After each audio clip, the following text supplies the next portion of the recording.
mga banateros, at eto na nga, pag-usapan natin ng mga may init na issue. Naku, si Auntie Claire, binastos na naman ang mga teacher. Naku po, bastos talaga itong walang yan to, no? Alam mo, malapit pa naman sa akin ang mga guro kasi ang aking nanay po ay isang guro. At siya po talaga ay from, alam mo yung pinakasimulang guro hanggang naging siya, university din. Yan ang kanyang pagsisipag. Kaya alam ko yan kasi kahit nung guro pa ho siya ay nag-aaral po siya sa gabi. Yung ano man tawag mo doon, yung mga PhD, mga ganyan, mga master, ganyan. Ganun yung nanay ko sa sobrang tiyaga po niyan. Grabe ho yan. At yung mga barkada niyan, at naging barkada ko na rin, ay yung mga guro. Kaya nga po, kaya napapamura ako dito kay Auntie Claire kasi hayop ka talaga, Auntie Claire. Sabi naman niya, may palusot siya. Okay, mamaya pag-usapan natin yung palusot niyang... Yung palusot niya, mas lalo niya pang binastos ang mga guro. Naku po. Pero mga kababayan, wag po nating hingin ng kanyang pagre-resign. Bakit? Okay siya diyan. Para lalong masira si Marcos dahil sa kawalangyaan niya. Sama-sama sila mag-session.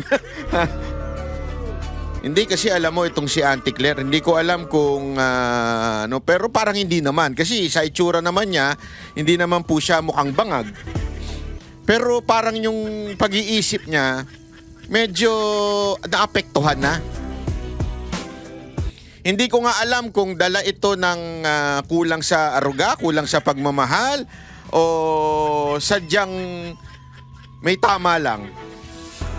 Hindi, sa totoo ako sinusubukan kasi yan yan ang aking ginagawa talaga forever in my life. Yung ina-analyze ko yung mga tao, lalong-lalo na tayo po ay may kumpanya at tayo po mismo ang personal na namimili ng mga empleyado. At ina-analyze ko talaga mga tao. Ini-interview ko 'yan, inaalam ko yung kanilang mga background. Sana all. Pero itong ina-analyze ko po si Auntie Claire. Hindi ko ma-analyze kung saan siya nanggagaling at bakit ganyan siya. Kasi para sa kaalaman ng iba, bago po yan maging opisyal, nung vlogger po yan, medyo tinitingnan ko na yung video niyan. Until nung kinampihan niya yung isang abogado na wala ring kaso, tapos ngayon kaaway niya na yun. At dati talagang bumabati ko sa gobyerno, ngayon kulang na lang higupit ng tumbong ni Marcos.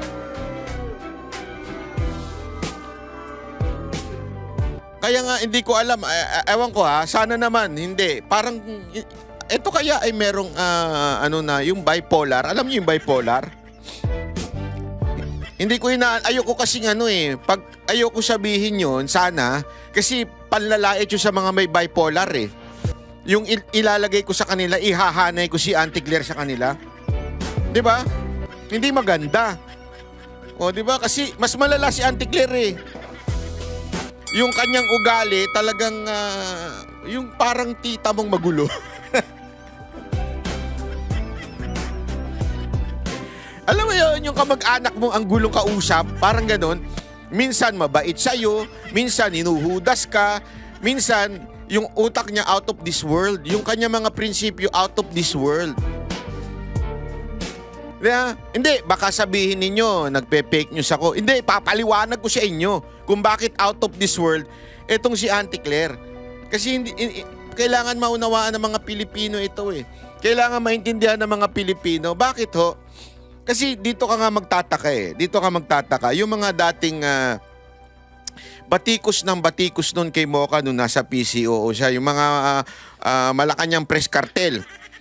Yung MPC dyan, batikos kayo ng batikos nung kay Mocha dahil sinasabi ninyo bakit pa siya nagbablog. At the same time, hindi siya spokesperson o hindi siya press officer. Ang press officer noon ay ang mga nagsasalita tulad ni Panelo, Secretary Martin Andanar, at sino ba isa? Si Hiroke. Mga matitino, maayos. Si Mocha ay isang asik lamang para sa kaalaman ninyo, ang asik is mas mababa pa yan sa USEC. O sabihin, yung taga ano lang, trabahante lang. Tapos binabatikos ninyo kasi nagbablog daw. Itong si Yussi Claire, bakit hindi nyo binabatikos? Dahil nagbablog. Pag pinanood mo yung vlog niya, abay balahura. Sa totoo lang balahura yung vlog niya. Hindi ko maintindihan bakit dati sinasabi nyo dapat ikaw opisyal ng gobyerno, ikaw ay merong code of conduct. Yung kawalang niya nito ni Auntie Claire, bakit di nyo pinupuna? Example pa lang yan doon sa vlog. Doon sa vlog. Doon pa lang ang bastos niya na. Tapos dinadala niya pa sa Malacanang yung kabastusan niya. Bakit kayong Malacanang press cartel hindi nyo pinupuna? Bakit? Palamunin ba kayo? Binibigyan kayo ng allowance? May retainers kayo? Finifeed kayo ng mga question? Wala din pala kayong silbi. May iilan lang dyan pumapalag. May iilan pumapalag. Pero karamihan sa inyo, mga higupwet din ni Castro. Sa totoo lang. Ano, mga patay gutom kayo? Wala kayong pera para sa pamilya nyo? Kailangan nyo ng pera? Sabihin nyo lang. Sabihin nyo lang kung kailangan nyo ng pera, papanalangin ko kayo. Pare-pareho tayo. Di ba?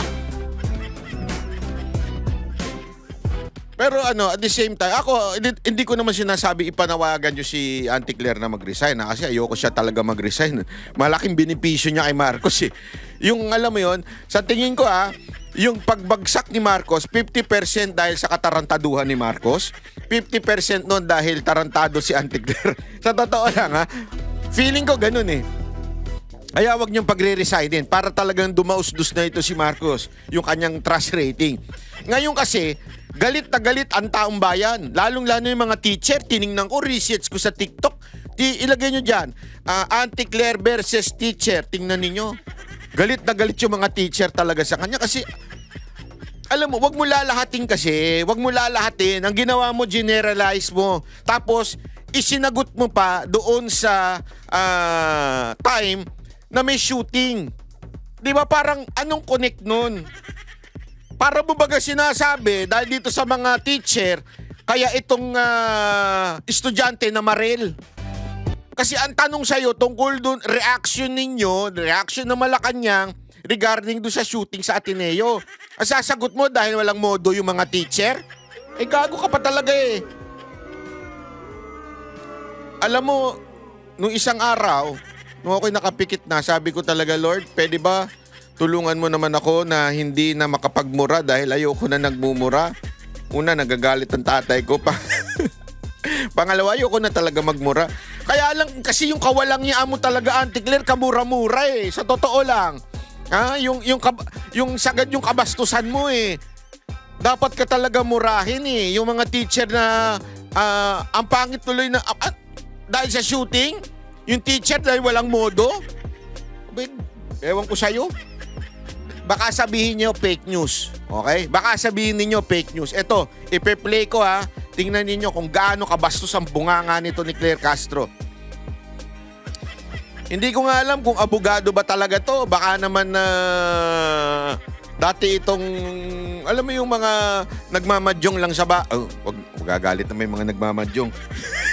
Yung mga nagmamadyong sa bahay tapos naninigaw ng mga kasambahay. Parang ganun Ito si Auntie Claire. Tingnan niyo pakinggan nito. Ito yung interview niya na binastos. Tapos mamaya babastusin niya uli. Sabi ko talaga napakabastos nitong na to, no? Ito. Ma'am, dun sa Zamboanga po, no, medyo nagkaroon ulit ng shooting kanina. Yan ang question niya, Ba't kaya tumatawa itong mga reporter? Siguro tatawa sila kay Auntie Claire, no? Ito yung question niya. Zamboanga shooting ang context. Okay?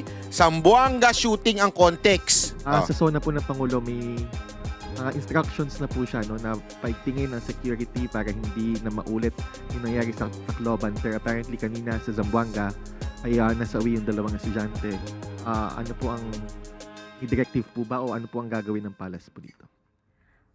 Basahin ko po muna po ang mensahe ng DepEd at ng Office of the President. Okay, the statement of the Office of the President, and I quote, "We grieve with the families and the entire Ateneo de Zamboanga community over a tragedy that should never have happened. Our schools are where we entrust our children to learn, to grow, and to dream about the lives ahead of them. They must also be among the safest places in our country.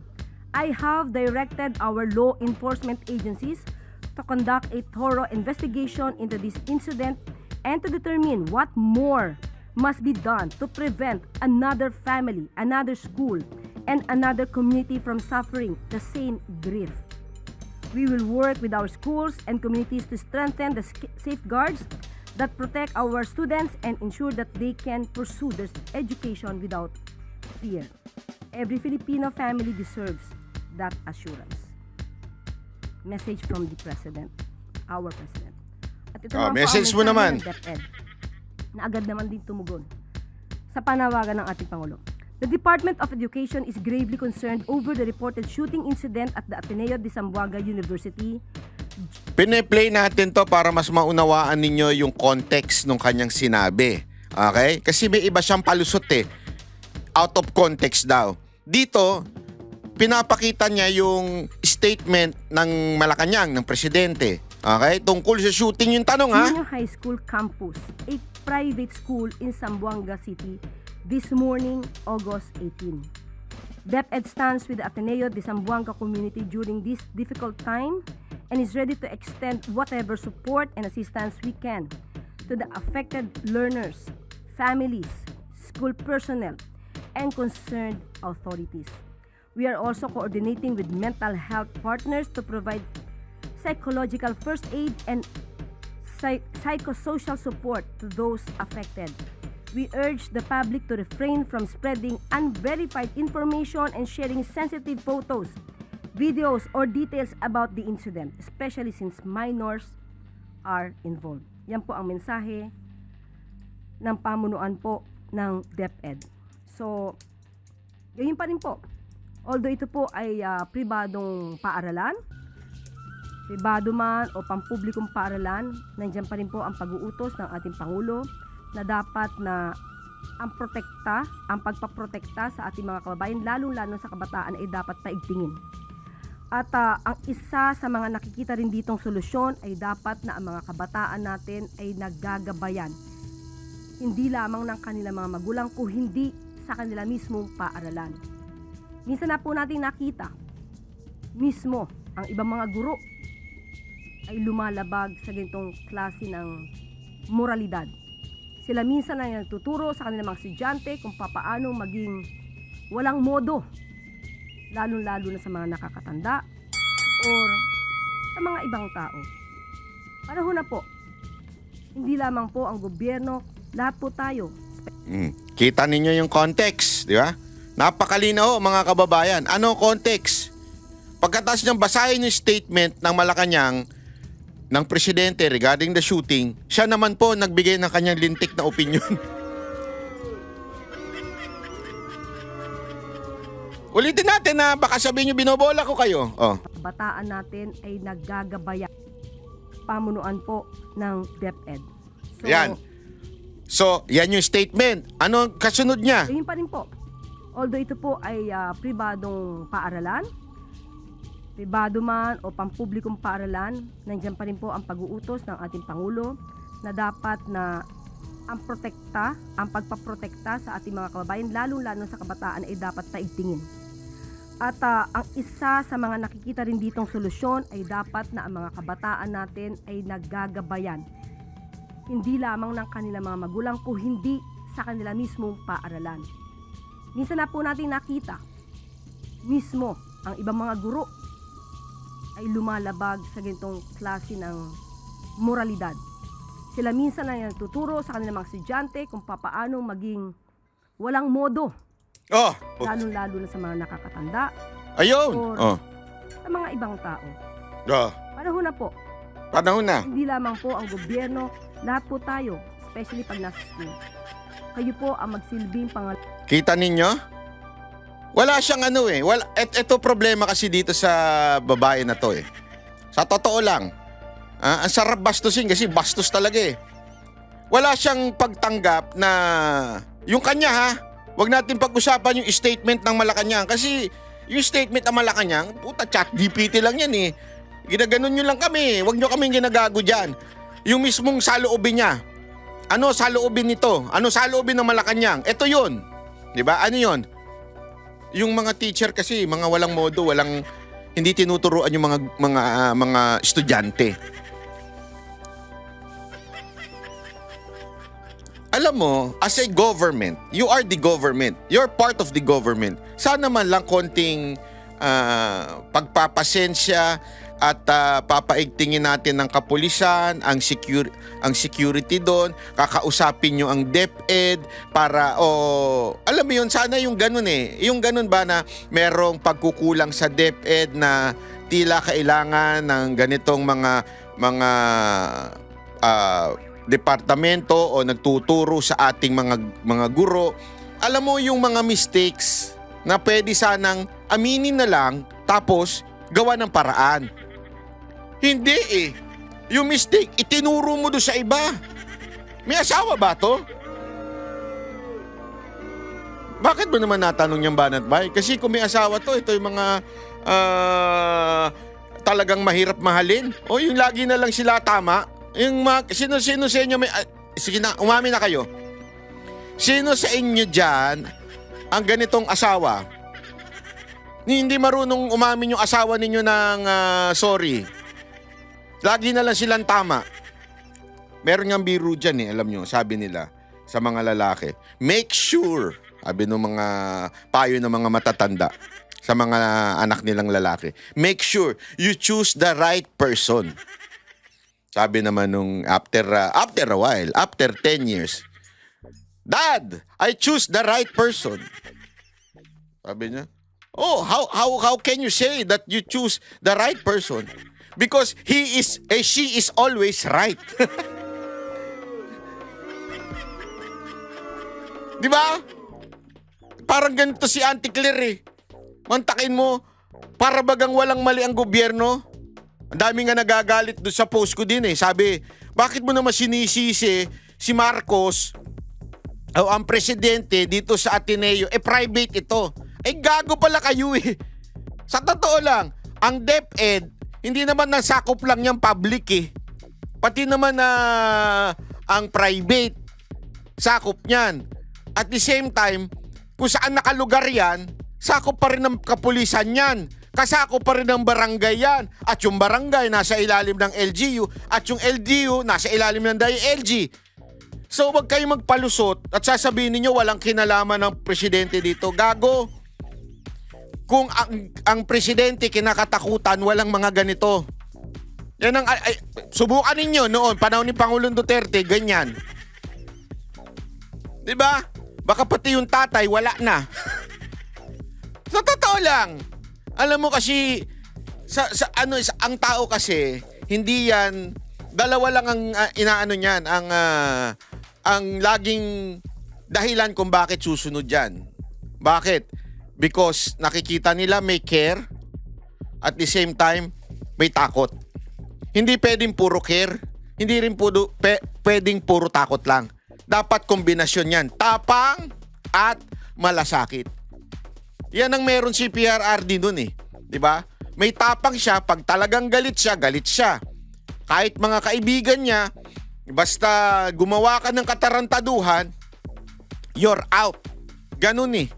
At kahit sa mga kriminal nun, pag gumawa ka ng katarantaduhan, yari ka. Hindi ko na sasabihin kung paano ka nayari. Diba? O ngayon, sama-sama tayo sa langit. Sama-sama tayo mataas. Kaya walang takot eh. Diba? O ayan, alam mo, yung mga, kasi ngayon, tinuturo nila yung mga website na ganito, ganyan. Matagal na yan. Alam mo, kolehiyo pa lang ako meron na yung website na yan. Alam ko yan. Alam ko yung mga, basta hindi ko na lang iaano kasi I truly hate that yung mga ganyang klaseng website. May mga ganyan talagang website, huwag nyo ituro doon lang sa website na yon. Ang tarantado dito, DICT. Bakit hindi nyo ma-implement ang ban? Alam mo, ito yung bagay na sa tingin ko isa sa dahilan kung bakit ang bilis umangat ng China ng todo-todo. Alam mo doon sa China, kahit anong gawin mong VPN, kahit anong gawin mong eSIM, ang hirap talaga makakonek doon sa mga website na hindi nila inaalaw. Oo, makakakonek ka in certain hours, one day, pero madidetect ka agad yung ginagamit mong VPN at ilang mawawala na kagad, hindi ka na makakagamit. I don't know how they do it. Pero sabi ko nga, 'di ba, I like China, yung lugar hindi yung pamahalaan. I mean, yung lugar. Gusto ko yung lugar nila, pero napakahirap talaga, parang ayoko nang bumalik. Kasi parang na out of touch ka sa world eh. Kasi ang bagal ng internet pagdating sa mga social media, ang bagal. Pero doon ko nga na-realize, too much freedom, talagang it will kill. Too much freedom.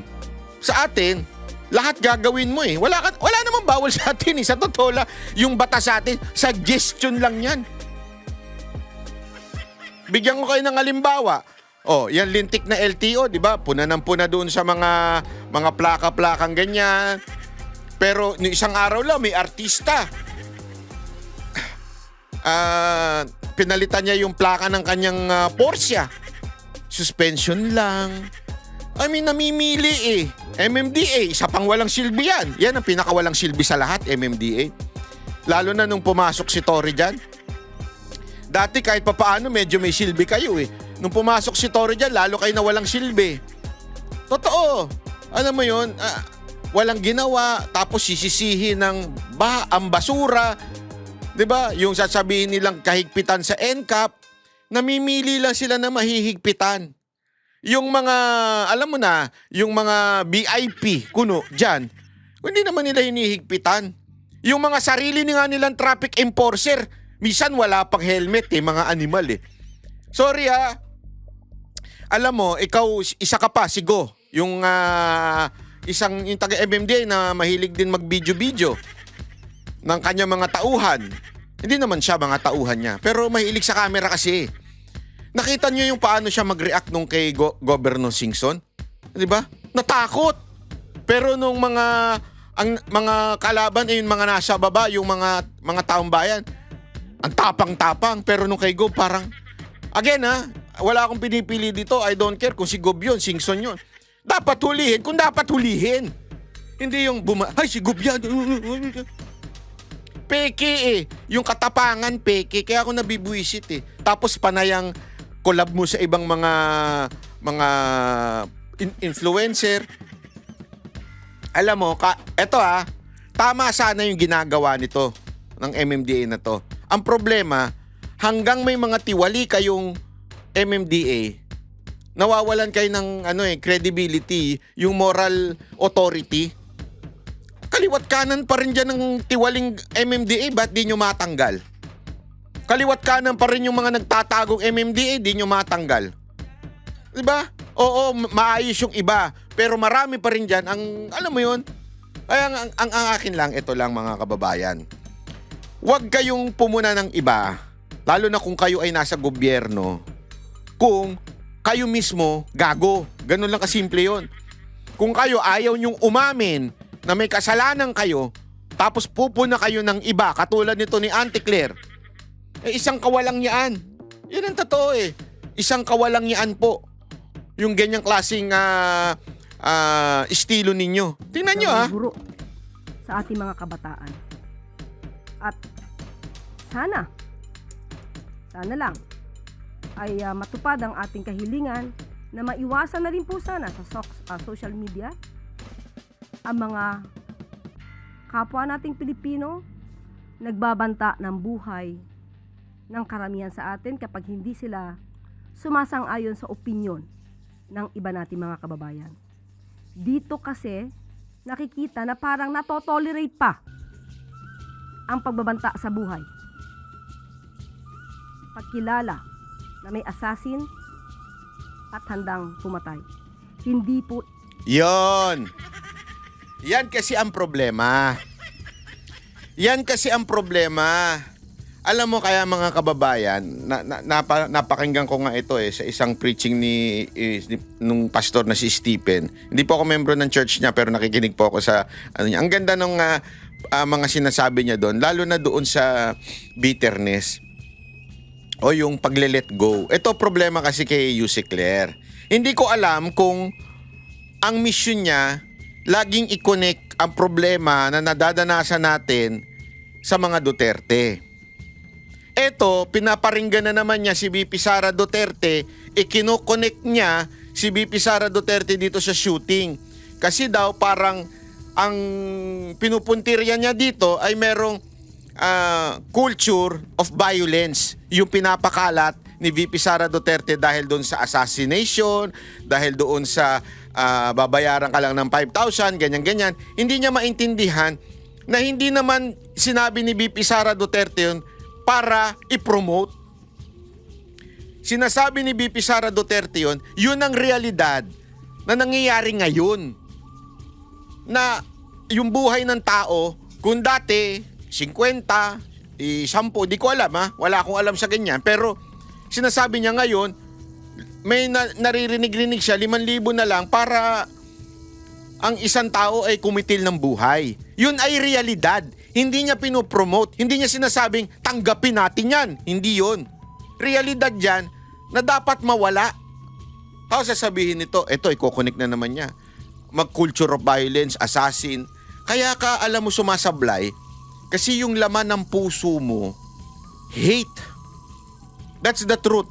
Yusek Claire. Hanggang magsasalita ka na ang laman ng puso mo ay puro hate sa mga Duterte, sasablay at sasablay ka. Always remember that. Ito si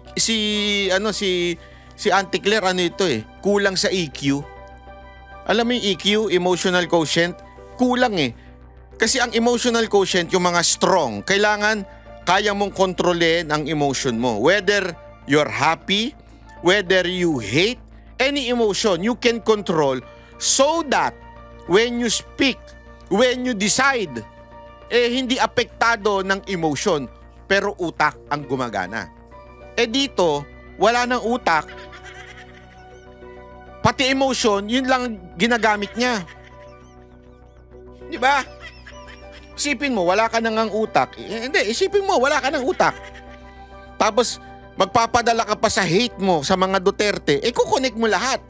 Sa pag-connect niya tuloy, naano niya yung mga teacher. Ito magandang ehemplo. Kaya sa atin, sa lahat, magsilbing aral po sana ito.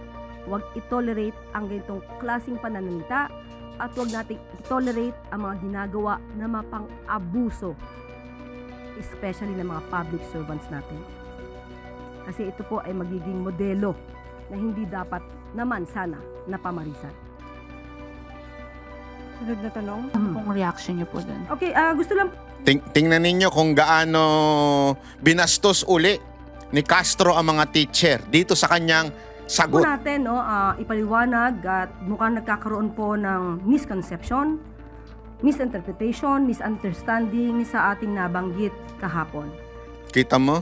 Alam mo pagka ikaw, nakasakit ka na nga ng damdamin. Di ba? Kunwari, parang nga walang asawa to parang walang jowa ito. Hindi ko maintindihan Kasi pag ikaw, nakasakit ka na ng damdamin ng someone, sabihin mo na kahit yung mga kasamahan mo sa trabaho, di ba? Huwag mo sasabing, hindi, na-misinterpret mo lang ako. Di ba? Kaagad ang dapat mo sasabihin, pasensya ka na kung mali yung aking deliver ng aking sinabi. Dapat sana ganun dahil sa antaas ng ihi nito, feeling kasi nito, opisyal siya ni Marcos, dikit sila ni First Lady, kaya tuloy, ganyan ang asal nito, bastos. Unang-una ay wala po tayong sinisisi na mga guro.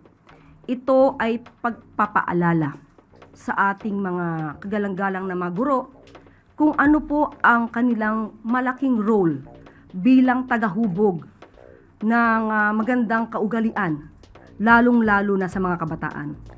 Ang ating pong sinabi ay ito po. Dapat na ang mga kabataan natin ay naggagabayan. Hindi lamang ng kanilang mga magulang kundi sa kanila mismong paaralan. Tama naman po yun. At wala itong pagsisinungaling. At ito rin po ang ating nabanggit. Minsan na pong nakita, mismo ang ibang guro ay lumalabag sa itong klase ng moralidad. Sila minsan ay nagtuturo sa kanilang mga estudyante kung paano maging walang modo, lalong-lalo na sa mga nakakatanda o sa ibang tao. So, kung sila man ay mayroong naramdaman na galit dahil sa ating tinuran, muli, gusto lang natin ipakita dahil baka hindi alam ng ating mga guro yung ibang nangyayari sa mga ginagawa ng ibang guro. Yan ang palusot niya. Tingnan nyo ha, yan ang palusot niya. Kasi daw, ibang guro talagang walang modo. Hindi naman daw lahat. So, nais ko pong ipaliwanag kung saan po ito nagmula para hindi po sila maiba ang kanilang pananaw sa ating sinabi. Dahil gusto ko rin po namang mapatunayan na itong ating sinabi ay naaayon din po sa mga naimbestigahan. Ito po ay isa lamang sa mga nakita natin. At ito naman ay nabalita na rin po. Ito ay patungkol sa nangyari, naganap sa Davao City, kung saan may mga, hindi ko na po babanggitin kung saan eskwelahan. Dito po ay mga estudyante mismo, may mga sinasabi habang nandoon ang Pangulo. Sabihin mo na, binabastos yung Pangulo dahil gago. O binubu. Boo, ginaganon. Boo! O, kita nyo na? Dahil doon sa galit niya sa mga Duterte, kaya niya nabanggit yung sinabi niyo nung una. Yung walang modo. Isipin nyo ha, she is trying to connect itong mga Duterte para dito sa nangyari sa shooting sa Zamboanga. Ganun siya ka-bitter, yung puso niya ganoon.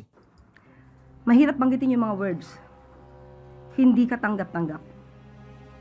Para mga kabataan ang magsalita ng ganito. So, ibibigay ko na lang siguro sa inyo kung ano yung mga sinabi nila. Yung isa nag-start sa letter B, yung isa nag-start sa letter Y, yung isa nag-start sa letter M. And Ako na, boo! Yung isa, yawa! Magnanakaw yung isa, yung M. Kabastusan daw yon. Kaya nagkaroon ng shooting daw sa Zamboanga. Tingnan nyo kung gaano ka... Ito yung taong, oh my golly, kesa na mag-sorry dahil mali at sablay yung application niya noong may walang modo, biglang sinisi pa talaga ang mga Duterte dito. H. So, mga salitang Hayop yung hindi H. sana namumutawi sa ating mga kabataan. Ako mismo ang ugnayan kay Secretary Sani Angara patungkol po dito. At nung una po ay nagkaroon ng pag-deny ang pamunuan. Ngunit nung mas malalim na pag-iimbestiga, nalaman natin ang katotohanan patungkol sa mga ginawa ng mga estudyante. At isa pa po ito, maliban po dito, at ngayon po ito ay under investigation pa rin po. Isa po itong video na gawa ng isang guro. Hindi na po namin babanggitin kung sino po ito at kung anong paaralan. Dito po, mismong estudyante niya ang tinuruan niya ng mga salitang mapang-insulto. At ako rin po ang nakipag-ugnayan mismo kay Secretary Sani Angara upang ito ay ma-call out, malaman kung ang video na ito ay verified, kung totoo. At umamin po ang guro na totoo niyang ginawa. At siya po ay nagbigay ng paumanhin. At sa ngayon po, ang kasong ito, meron na pong kaso ng administrative case laban sa nasabing guro. Muli, bilang respeto, hindi na po natin babanggitin ang pangalan po niya.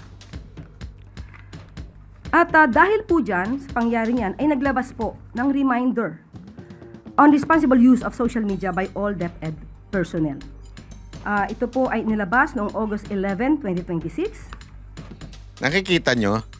Any attack to the president, kailangan niyang ipagtanggol at i-redirect sa mga Duterte. Ng DepEd mismo. Kung saan sinasabi, this office has received reports of social media posts involving teachers and other school personnel that professionalism expected of DepEd personnel. So may mga lumabag po sa mga tamang kaugalian na nakikita ng kanila mismo mga estudyante. So nauunawaan po natin kung saan po nanggagaling ang ating mga guro, pero wag po nila sanang masamain kung atin lamang nire-remind at pinapaalalahanan na muli na napakalaki po ng inyong role bilang pangalawang magulang sa ating mga kabataan at hindi ko po kailanman hindi bibigyang galang ang mga guro. Dahil ang aking ina, hindi pa po ako pinapanganak, ay isang public school teacher sa Malolos, Marcelo H. Del Pilar High School. Hanggang siya ay namayapa, nanatili po siyang guro. So muli, nais lamang po nating ipakita sa mga guro na hindi po kayo lahat, hindi po kayo sinisisi. Ito ay pagpapaalala. At sa mga ganito po, kung meron po kayo nakikitang mga inyong mga kasamahan na maaaring lumalabag sa alintuntunin para sa mas magandang pagtuturo sa ating mga kabataan, ay kayo na po rin ang tumulong sa ating pamahalaan. At ito rin po ay makakatulong sa ating mga kabataan. Hindi po natin to pwedeng hindi isang mga paaralan.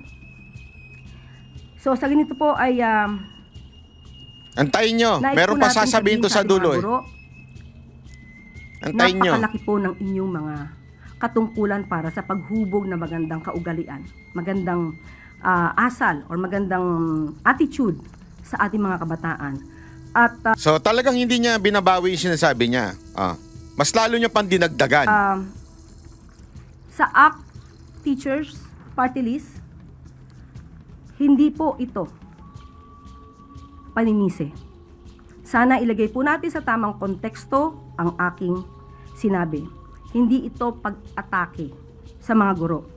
So, simple lamang po, ang ating mga guro, maaari po nating turuan ang ating mga estudyante kung paano magbigay ng tamang pagpapahayag. Kung meron silang sasabihin against the government, karapatan po yan. Pero iba po ang pagtuturo ng freedom of expression at iba rin po ang pagtuturo kung paano ito isasagawa nang walang pang-iinsulto at walang pakita ng maling pag-uugali. So kahit sino po ang ating maging presidente, ito pong aral ito ay dapat na manatili sa atin. So siguro tanungin na lang po natin ang ACT Papalusot Party, ka, ha? ACT Teachers Party List. Sa ganitong naipakita natin na nangyari na mga paglabag ng ibang mga guro, hindi po lahat hindi ko never kung sinabi na lahat. Ano po ba kaya ang nagawa nila para mas maiangat natin ang tamang kaugalian sa ating mga kabataan? Tingnan po natin kung nakondena ba nila itong mga isang teacher, yung ibang mga teachers na nagsagawa ng ganitong pagtuturo ng maling asal sa ating mga estudyante. So muli, ang mga teachers po, iginagalang po natin yan. Malamang ay nagkaroon lamang po ng Misunderstanding. interpretation dahil yung nagpalabas ng opinion Pakawalang ay niya mo mali po talaga. agad. Dahil sinabi na sinisisi po natin ang mga guro. Hindi po kailanman natin sisisiyan ng mga guro. Ito ay isang paalala lamang. At pati naman po, ang DepEd ay meron din po silang mensahe patungkol po dito. Gusto lang linawin na hindi ito tungkol sa paninisi sa mga guro. Ang punto ay kilalanin ang napakahalagang papel nila bilang pangalawang magulang ng ating mga learners. Malaki ang papel nila sa paggabay, pagprotekta at paghubog ng values and character ng ating mga anak, pati na rin ang pagiging mabuting halimbawa sa kanila. So yan po mga guro, kayo po ay iginagalang at binibigyang respeto lalong-lalo na ng Pangulo at ng administrasyong ito. In that lengthy Ayan. response, you did not Ayan ha, eto ha. Pinapakinggan natin yon kasi para malaman ninyo yung konteksto. Kung bakit ko nasabing binastos uli ni Claire Castro etong mga guro. Ito naman yung katanungan ng isang reporter kung nagsorry ba siya o hindi. mention the word apology. So you're not apologizing to the teachers. Regardless if these are members of Alliance of Concerned Teachers or baka meron lang po mga ordinaryong mga guro na nasaktan dun sa sinabi ninyo. Kaya nga po, sabi po natin, kinikilala po natin yung nasaktan nilang damdamin. At gusto kong ipaliwanag kung saan maaaring nanggaling yung sama ng loob nila. Dahil never po ako nanisi ng guro. Maliwanag po yung sinabi natin. Nakakita ninyo? Tinanong siya, so hindi ka nagsasorry? Hindi ka nag-apologize? Yes or no lang naman eh. Ang dami mong palusot. Tingnan mo kung paano pa siya sagutin ha. Kahapon. So sa mga nagdaramdam, ito po ang maliwanag na, ito po ang aking ipinaliwanag sa inyo para po maibsan yung inyong sama ng loob kung meron man po, kasi dapat ilagay lang po natin sa tamang konteksto yung nangyari. So no apologies, Yusek. Ivan, hindi tayo pwede ditong magkaroon ng sorry for the word. Ayoko magkaroon ng additional na pang-iintriga dito. Dahil, muli, gusto kong linawin. Ayaw mong man sabihin yung word pero sinabi mo rin, no? O, di ba? Ang dating pa pala nung tanong ni Ivan, pang-iintriga. Di ba? Hindi siya iniintriga. O, tingnan ninyo yung sagutan nila ni Ivan, ha? Naiintindihan ko po kung saan nanggagaling yung mga guro. At wala po tayong sinabi na sila ang dapat sisihin. Ipinapakita lamang po natin kung gaano kalaki yung kanilang role bilang pangalawang magulang sa ating mga kabataan. So ngayon, ipinakita ko kung bakit yun yung nasabi natin dahil totoo naman na mayroong mga guro na hindi nagsilbing maganda or modelo sa ating mga kabataan. Kaya hinihimo ko po ang ating mga kagalang-galang na guro na magtulong-tulungan po tayo kung meron din po kayo nakikita mga ganitong klase mga nangyayari sa kapwa nyo guro, paalalahanan po natin na kayo po ay tinitingala bilang tagapagturo ng magandang kaugalian sa ating mga kabataan. Iniisip ko, saan ba dapat nasabihin kong mali ako? Sa ngayon po, saan iniisip ko dahil maliwanag yung aking pagkakasabi, nagkaroon lang na maling konteksto no sinabi ng ACT Party List or ACT. Wait, nakat pala. Nakat yan eh. Ito yung Naunawaan po natin kung saan po nanggagaling ang yung ating tinanong mga ni guro. ano. Hindi po lahat Gusto lang linaw. Go ahead. Yusek, in that lengthy response, Para po maibsan yung inyong sama. Sorry for the word. Yan na, wait lang. Magkaroon ng additional na pang-iintriga dito. Dahil, muli, gusto kong linawin, naiintindihan ko po kung saan nanggagaling yung mga guro. At wala po tayong sinabi na sila ang dapat sisihin. Ipinapakita lamang po natin kung gaano kalaki yung kanilang role bilang pangalawang magulang sa ating mga kabataan. So ngayon, ipinakita ko kung bakit yun yung nasabi natin dahil totoo naman na mayroong mga guro na hindi nagsilbing maganda or modelo sa ating mga kabataan. Kaya hinihimo ko po ang ating mga kagalang-galang na guro na magtulong-tulungan po tayo kung meron din po kayo nakikita mga ganitong klase mga nangyayari sa kapwa nyo guro. Paalalahanan po natin na kayo po ay tinitingala bilang tagapagturo ng magandang kaugalian sa ating mga kabataan. Sorry, Yusek, I did not mean to create Yan. intrigue, pang-iintriga as you might be implying. You are implying Ang sa eh. isip ko lang ho kasi ngayon, what if after listening to your explanation, yung mga guro na nasaktan, ganun pa rin po ang kanilang pakiramdam?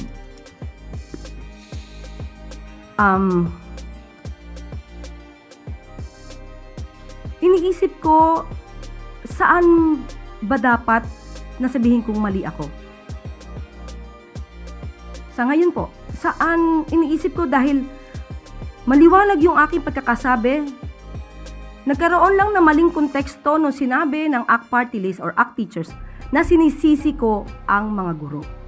Wala po akong sinabi na sila ang may kasalanan. Kahit ulit-ulitin po nila yung ating sinabi, yan po ay pagpapaalala lamang na sila po ay mga iginagalang na guro na maghuhubog ng tamang kaugalian sa ating mga kabataan. So, siguro po ang dapat na magbigay ng paumanhin ay yung nagbigay ng maling konteksto. So, kailangan pa palang mag-sorry yung mga teacher. Gunggong ka talaga. Napakagunggong nito. Grabe itong tao na ito. Wala talagang hulog. Wala. Sa ating sinabi. Dahil marami nagsasabi na walang guro na nagturo ng mali. Ipinakita ko po sa inyo ngayon ang mga guro na nagkaroon ng pagkakamali at yan din ang ayaw natin pamarisan pa ng iba pa nating mga kababayan. Ay nako mga kababayan, talagang dito mo makikita kung gaano kabastos itong tao na ito. Pinuna siya dahil una sinagot naman niya talaga doon sa tanong o reaksyon ng Malacanang regarding sa shooting sa Zamboanga.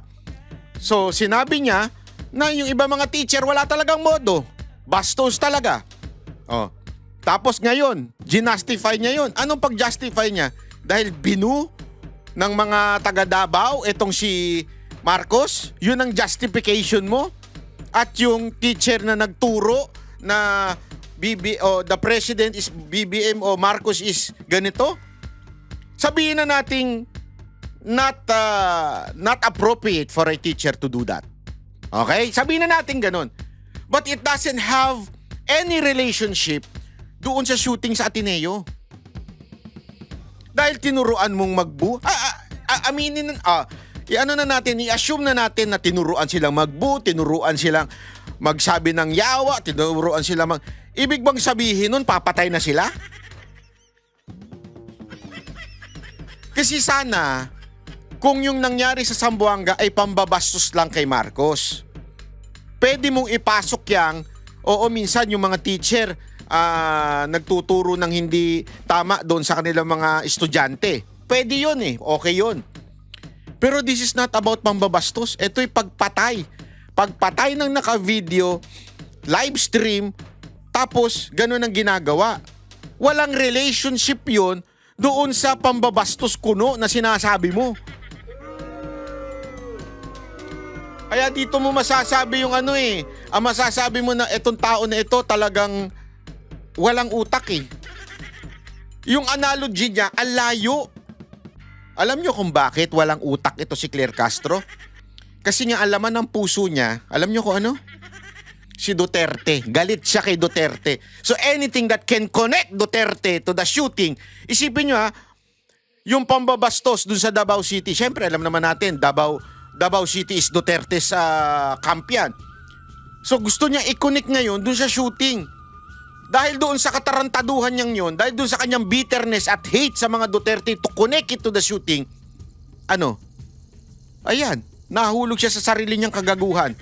Nagalit ang mga teacher kasi ang layo naman nun. Still, that's part of freedom of speech. Parte yan ng freedom of speech, so hindi mo pwedeng sabihin, yan po ay hindi tama. Kalayaan ng tao kung gusto nilang ibu. Ako nga, sabi ko nga sa inyo, di ba? Pag pumunta dyan si Marcos sa lugar nyo, ibu nyo. Kalayaan nyo yan. Bayaran nyo yan si Marcos. Nagbabayad tayo ng ang laki-laking tax dyan sa mga hindot na yan. Ang laki ng binabayad natin tax para sa kanilang mga pondo sa opisina nila. Di ba?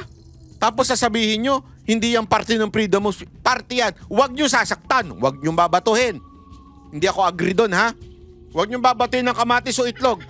Masama yan. Pero kung magbubulang kayo, karapatan nyo yan. Lalo na in public, ha? Huwag kayo magbubu. Papasok kayo sa loob ng kunwari, may seminar, may meeting, tas papasok kayo, magbubu kayo. Hindi yun ang ibig ko sabihin, ha? Ang ibig ko sabihin, kunwari nasa public, bilang publiko, pwede mong gawin yun. Di ba? Pwede mong gawin yun. Kalayaan mo yun eh. Tapos ikukonek mo ngayon doon sa shooting. Hindi ko may alam mo yung sabi ko nga, tanga ba talaga to? O talagang grabe lang yung galit niya kay Duterte? Diba? Ano bang ginawa siya ni Duterte? Inutusan ka ba? Kaya tuloy yung mga iniisip nung iba, ako hindi ko iniisip yun eh. Yung iniisip nung iba na may extra kang kinikita dyan para banata ng mga Duterte. Ako hindi ko iniisip yun, ha? Never kong iniisip yun. Di ba meron tayong naririnig na kwento na may maleta daw, meron daw vault dyan sa loob ng PCO, na may mga ganong kwento. Ako hindi ko kinikwento yun. Ayoko maniwala dun eh. Na may vault daw, tapos may extra daw na bayad ito si Auntie Claire pagka binabanatan ng mga Duterte. Ako ayoko isipin yun. Hindi ko inisip yun at hindi ko sinabi yun sa vlog ko ever. Ayoko isipin yun kasi baka naman sabihin nila fake news. Ayoko kasi, sa tandaan nyo, hindi tayo pumapasok sa fake news. Pero yung mga ganito mong statement, para tuloy nagpapatunay doon sa mga iniisip ng ibang tao. Di ba? O ito, papakinggan lang natin ito, itong natatawa kasi ako dito eh. Yung regarding dito kay Gutesa na bumaluktot yung kanya, siya ho ay may mapapansin kayo dito eh. Ito talagang halatang coordinated, scripted. Pakinggan nyo to. Binawi ng nagpakilalang dating bodyguard ni dating Congressman Zaldico na si Orly Gutesa ang kanyang naunang alegasyon na naghatid siya ng mali-maletang pera kay dating House Speaker Martin Romualdez. Sa kanya pong bagong salaysay, sinabi ni Gutesa na sina Senator Rodante Marcoleta at dating Congressman Mike Defensor ang may pakana-umano ng kanyang naunang affidavit. Saksi, si Maki Polido, exclusive. Unang lumabas sa publiko si Orly Gutesa sa pagdinig ng Senate Blue Ribbon Committee kaugnay ng mga anomalya sa flood control projects noong Setyembre ng nakaraang taon. Sa kanyang testimonya, sinabi niyang bilang bodyguard ni dating Congressman Zaldico, naghahatid siya ng mali-maletang pera sa bahay ni dating House Speaker Martin Romualdez. Umigit kumulang 3 beses ako mismo ang nag-deliver ng basura sa bahay ni Congressman Zaldico at sa mga bahay ni Speaker Romualdez. Si Senador Rodante Marcoleta ang nagharap sa pagdinig kay Gutesa na inilapit daw ng kaibigang si dating Congressman Mike Defensor. Pero ngayon, binabawi na ni Gutesa ang kanyang mga sinabi sa isang panibagong affidavit. Pinilit lang daw siya ni Defensor na sabihing naghakot siya ng pera para kay Romualdez kahit hindi raw ito totoo. Sa isang video, binasa ni Gutesa ang ilang bahagi ng kanyang affidavit. Sa isang Japanese restaurant malapit sa Senado, sinulat daw ang kanyang affidavit laman ng kwentong idinikta ni Defensor. Tingnan niyo yan, ha? Araw ni Marcoleta ang draft na tinype ng manugang ni Defensor na si Mark. Simulan nga na ni Senator Marcoleta ang basahin ang ginawa ni Mark na affidavit base sa sinabi ni former Congressman Mike na sa Pati ba naman yung video niya? Okay lang sana yung yung affidavit kung binabasa niya. Pero ito mismo binabasa niya pa pati yung paglabas niya ng video. Alam mo yun, parang kung ikaw alam mo talaga yung sinasabi mo, hindi ka na dapat nagbabasa ng ganyan. Okay lang kung sinabi sa'yo, sige, basahin mo yung affidavit mo. Yan. Walang problema yun eh. Anong statement mo, okay yan. Pero yung video mismo, na naka-zoom ka na nga lang, babasahin mo pa, ang dali-dali mo naman ikwento, ganito nangyari, binayaran ako, ganito. Diba? Bakit mo binabasa? Halatang-halata na to. Alam mo, Gutesa, kawawa ka naman. Sa totoo lang, ginagalang ka na noon eh. Ngayon, ang tingin sa'yo ng tao, bayaran ka. Hindi, totoo ha. Hindi ito, ito yung tingin ng tao sa'yo. Hindi ko sinasabing bayaran ka ha. Yung tingin ng tao sa'yo ngayon dahil sa pagbawi mo, nakatanggap ka. Yan tuloy yung iniisip ng tao ngayon. Eh ako, I wish and I really really hope hindi totoo yun. Eh kasi, alam mo naman, mataas ang tingin ko sa mga Marines eh. Pero yan tingin sa'yo ng tao ngayon. So parang sinayang mo yung paghanga sa'yo ng mga tao dahil lang sa ano. Hindi ko alam kung anong dahilan kung bakit ka bumawi. Yan pare, ayusin ko ang Tagalog. Doon mismo sa harap ko, inaayos ni Mr. Marcolita ang apidabit ngayon. Sabi ni former Congressman Mike Defensor, si Mark kasi di marunong mag-Tagalog. Ang video na ito ibinigay sa GMA News ni Attorney Melvin Kalimag, ang abogadong nagnotaryo ng panibagong affidavit ni Guteza noong August 13. Binigay din sa amin ang video na ginawang pagnotaryo sa isang hotel room sa Pasig. He was very relaxed. Tapos tahimik niya eh. Parang Ito pa ang weird. Ito yung nagnotaryo, nagpa-interview. Tapos confirming, relax nga siya eh. Ano nga siya eh? Wow! Pati yung nagnotaryo in-interview at yung yung attorney mismo na nagnotaryo, nagpa-interview naman. At dina-justify niya na parang totoo daw yung sinasabi dahil sa kalmado siya. Wow, ang lupit nyo. Halatang halata naman kayo dyan. ordinary lang. Ni-request namin kay Attorney Kalimag na makausap sa telepono si Guteza pero ayon sa kanya, may problema sa signal kung nasaan si Guteza kaya di siya makontak. Sa kwento ni Guteza sa kanyang affidavit, Wait GMA News ni Attorney Melvin Kalimag, ang abogadong nagnotaryo ng panibagong affidavit ni Guteza noong August 13. Nagnotaryo o baka naman talaga siya yung abogado? Pero ayon sa kanya, may problema sa signal kung nasaan si Guteza kaya di siya makontak. Sa kwento ni Guteza sa kanyang affidavit, narinig daw niya ang usapan ni na Defensor at Marcoleta tungkol sa pera. Sabi ni Congressman Mike, basahin mo na muna, ikaw na ang bahala kung pwede yan. Sabi ko, pari, 150 million lang, masaya na tayo. At ang matapos siyang basahin ng apidabit, sabi niya, ito na yung basic line na hinahanap natin kasi puro sila Saldico at ikaw lang ang makapagpapagod. Grabe, no? Yan yung sinasabi ko sa inyo na yung kalokohan nito ni Guteza, akala nila makakatulong sa kanilang kwento. Ewan ko sabi kasi may mga narinig ako, binibintang daw kay Romualdez yung pag-recant ng 4 na Marines at itong kay Guteza. Tingnan natin kung itong si Ombudsman Remulla ay ipo-pursue pa rin. Kasi parang, ako kasi sinasabi ng iba, hindi, yan, labanan yan ng Romualdez at Remulla. Hindi ako naniniwala eh. Hindi ako naniniwala pa rin hanggang ngayon na ipakukulong talaga ito ni Marcos. Katarantaduhan na ipakukulong ng ombudsman to si Remulla. Ang dami nang nakukulong. At saka imagine niyo after magsalita ni BBM doon sa SONA at sinabi niyang malungkot ako kasi yung dating speaker, di naman niya sinabi yung pangalan. Hiyang-hiya siya, ayaw niya sabihin yung pangalan. Dating speaker na ganito, ganyan. Di ba? Pakakasuhan na natin. After nun, biglang nag-recant yung mga Marines, si Guteza, sunod-sunod naglabasan. Remember, etong kay Guteza, matagal nang sinasabi ni Mike Defensor to nun. Naalala nyo sa interview pa nga sa Vox Populi, pinarinig sa kanya yung tawag ni Guteza doon sa asawa. At sinasabi doon daw sa tawag na yon, parang sinasabi niya, napilitan lang at wala na siyang choice kasi ang ginigipit na yung pamilya. Matagal na yun. Pero bakit ngayon lang lumabas after SONA? Parang may kwento eh. Ano kwento? Eventually sasabihin ng ombudsman or maybe Dasandigan Bayan. Sasabihin na ito ay mahina ang ebidensya para siya ay makulong. O baka naman, di makakasuhan. Tapos palalayain. Baka gamitin pa nila yung kay Revilla na dahilan. O tingnan nyo na, si Revilla kahit kalaban, Kasi sa totoo lang, kalaban naman nila yun eh. Kasi kakalyado ni Revilla ang mga Duterte. So sasabihin niya, kahit kalaban yun, pinalaya ng korte dahil sa mahinang ebidensya. So ganito rin kay Revilla, ay kay Romualdez. Pakasuhan man, pero mahina naman ang ebidensya kasi nag-recant na yung 4 na Marines at itong si Gutesa, so makakapag-bail na siya.